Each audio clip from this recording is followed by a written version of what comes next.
Let's talk about what everybody else is talking about in town. Luigi Mangione back in court this morning. He's accused of fatally shooting United Healthcare CEO Brian Thompson on the streets of Midtown last December. All right, Mangione pleaded not guilty to the federal charges against him, as well as state charges pending in New York and Pennsylvania. Joining us with more is defense attorney Arthur Aidala, not associated with this case, but I know you've been following it closely.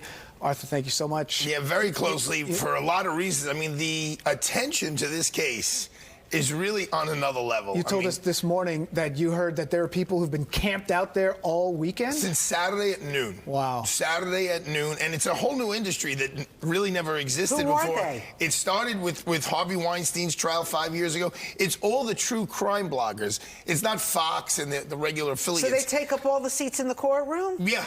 Kind of. No, but what the court officers, the New York State court officers are fantastic. So there's like 2 rows for Fox, NBC, ABC, CBS. Right. But then the rest of them are people who pay to be there to watch these hearings. Now, these hearings are very important.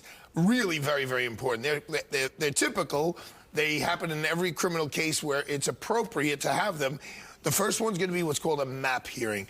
And a MAP hearing, that's the name of the case, has to do with the evidence they've recovered from him. So it's got to do with his writings, which are important, because it gives you his state of mind. It gives you what his intent is, and the gun itself, and the backpack, and everything else. So the judge is going to hear whether those were obtained the right way. The defense is saying, hey, you were allowed to grab the backpack, but you weren't allowed to look at it until you had a warrant, and they didn't have a warrant. So that's the first hearing. That's probably going to go on today and tomorrow. Then Wednesday's the judge's calendar day, so nothing will happen. And then Thursday they do what's called a Huntley hearing. And a Huntley hearing has to do with the statements that he gave to to law enforcement when they grabbed him. And the argument there is, based on the body cam video, they waited 17 minutes. They spoke to him for 17 minutes before they read him his rights. And the real issue there is, was he free to leave or not? And the defense is planning on calling 2 witnesses that says there were like 20 cops around the McDonald's where he was. There was no way he could have gotten up like, you know what, I don't really want to talk to you guys. I'm going to leave. Like, they were never going to let that happen. The judge, Judge Caro, he's a storied judge. His father was a judge. He's been on the bench a long time. He's already thrown out the death penalty possibilities of the case. That was big when that happened, yeah. And so this is going to be real lawyering with real lawyers. I know the prosecutor. He's been in the office, I think, almost 30 years. He's fantastic. Joel Seidman. I know Mark and Karen Ignifilo. There's Zach Entrada, who's another fantastic lawyer. Tenny Garagos. Mark Garagos is... It's a battle of the titans. So basically, they're basically saying whatever was in his backpack, they needed a warrant for. Correct. Do you really need a warrant for that when... Well, you do. But there's something also called inevitable discovery. So they were able to grab the backpack once they identified him as the person, as the suspect.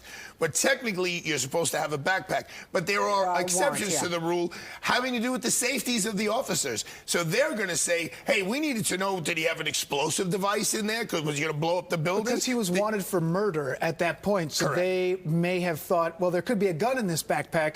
So they had this, would it be probable cause? Yeah, also exigent circumstances. We need to protect ourselves from the damage he could do. And they're also, the prosecutor's also going to say, like, Judge, okay, so we didn't get the warrant right there and then, but we were going to get it, but they needed to make sure they were safe, so they should be allowed to open up the backpack in this public place where they're not only protecting themselves, but everyone else in that McDonald's. God, you know, he could have had a button and blown everybody up. All right, let me ask you about the other evidence that was in that backpack, which was a diary where he talked about, going after somebody. Now I know what I have to do. Right. Yes. So, I mean, his defense attorneys don't want that made public because that could be a problem with the jury. It goes right to his intent, what his frame of mind was at the time, and that he had thought it out and he had planned it out. So it's a premeditated act as opposed to a heat of battle. Look, God bless these lawyers. They're great lawyers. This is an uphill battle. I mean, to be as forthright as I can, he's on video. You guys have shown it literally hundreds of times now. I'm not exactly sure, what the defense is going to be, but Is it possible They're great that lawyers, they'll figure it out. Is it possible that the judge could sort of do bits and pieces here, like maybe the diary is not allowed, or maybe you can't call it a manifesto, so to speak, or is like different terminology that could be involved? The judge will break down that. I mean, again, this judge has done hundreds of trials, so he really knows what he's doing. He will control the language to some degree as well. So, as I said, it's a battle of the titans. So when do you think we'll get a decision on that? The judge most likely will write something. Often in these things, the judge just rules from the bench because it's so obvious one way or the other. Right. But because millions of eyeballs are looking. I saw Luigi last Tuesday in prison.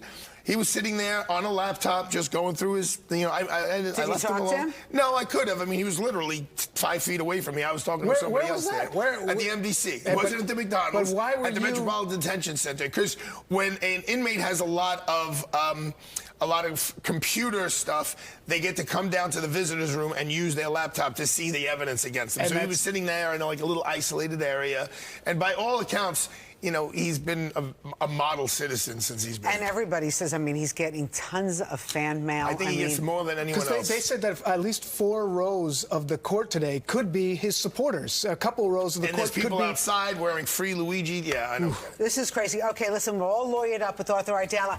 On your birthday. All right. Happy birthday. Thank you for spending. I did 58 push-ups today. I feel like Mike Woods. No way you're 58. I feel like Mike Woods. Thank you. Mike is sleeping in right now. God bless him. Thank you, Arthur. Happy birthday. Arthur, thank you so much. Happy birthday to you. And we'll continue our coverage of the Luigi Mangione hearing throughout the morning, including a special hour of Newsroom Live right after Good Day. You can see it on the Fox Local app and the Fox 5 NY YouTube channel starting at 10 a.m. A lot of people also watch on TikTok, believe it or not.